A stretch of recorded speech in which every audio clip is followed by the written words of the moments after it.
All right, today we're going to dive into a certification that is, no joke, quietly reshaping the entire world of climate action. It's called ISO 14064. And look, it's not just another piece of paper or another standard. It's the new rulebook, the non-negotiable guide for proving that climate data is actually trustworthy. And let me tell you, understanding it is becoming absolutely essential. If you only remember one thing from this, make it this quote right here. This is the key to everything.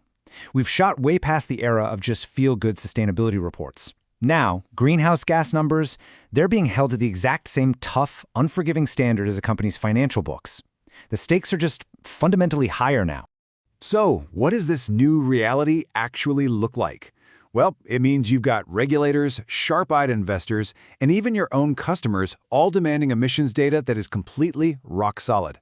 We've all seen what happens when it isn't, right? A company's stock can literally tank overnight when an audit shows their big, green product was based on bad numbers. People need data that can be trusted, that can be reproduced, and that can be defended when the pressure is on. Yeah, the days of fuzzy math and glossy reports full of aspirations, they are officially over. The new gold standard is data that's auditable and verifiable. Full stop. And this means professionals need a whole new skill set, one that's about managing climate information with the same kind of discipline and rigor you'd expect to find in a world-class finance department. Which brings us right to the standard itself. So what is it? ISO 14064 is the international framework built precisely for this new era of high-stakes climate accounting. The best way to think about it is as the official global rulebook for creating greenhouse gas reports that are both credible and defensible. The whole thing is broken down into 3 logical parts. Part 1, that's about the big picture, a whole organization's carbon footprint. Part 2 zooms in on specific projects, like a new wind farm or a carbon capture initiative. And then there's Part 3, and this one is so important, which lays out the rules for the auditors themselves, the verifiers who have to check everyone else's homework. And here is a massive misconception I want to clear up right now. A lot of people think ISO 14064 is about memorizing a bunch of complicated formulas to calculate emissions. It's not. It's really about proving you understand the governance, the systems, and the internal controls that make the data trustworthy in the first place. And that gets us to the absolute heart of the matter. To really get this standard, you have to make a fundamental shift in how you think.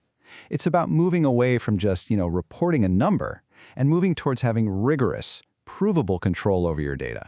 You see, the old way of thinking was this chase for perfect, precise data, which, let's be honest, is basically impossible in the real world.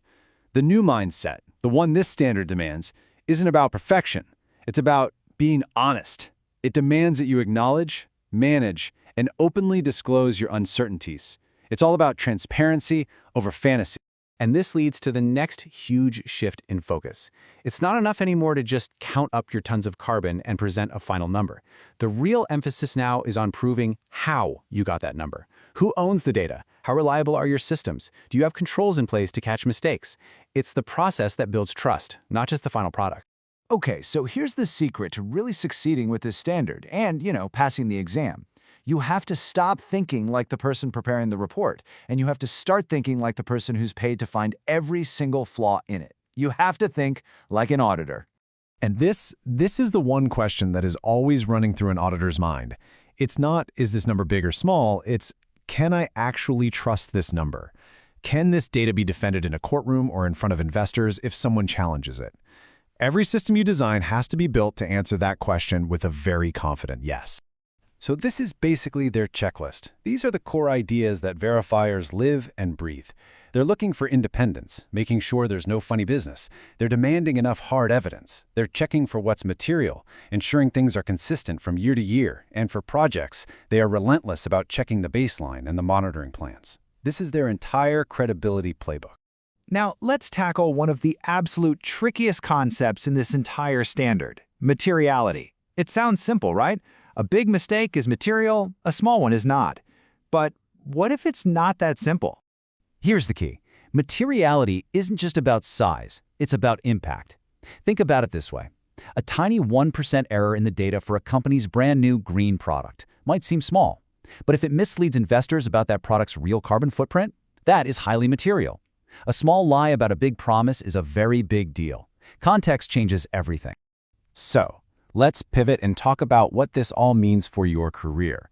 Why is this specific certification becoming such a big deal out in the professional world?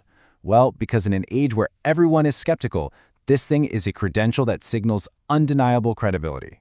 It's really become a gateway credential. Think about it.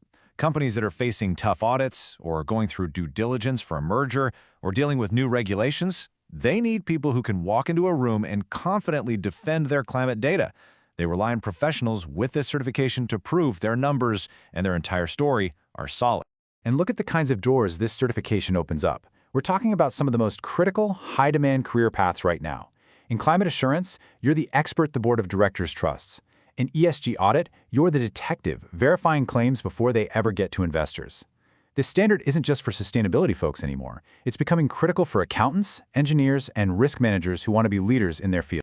When you boil it all down, it comes back to this. Mastering ISO 14064 isn't really about climate ambition, it's about climate accountability. It gives you the tools and the mindset to answer the one question that now matters more than any other. Can these numbers actually be trusted? And that really makes you wonder, where else is this intense level of data accountability going to become the new normal?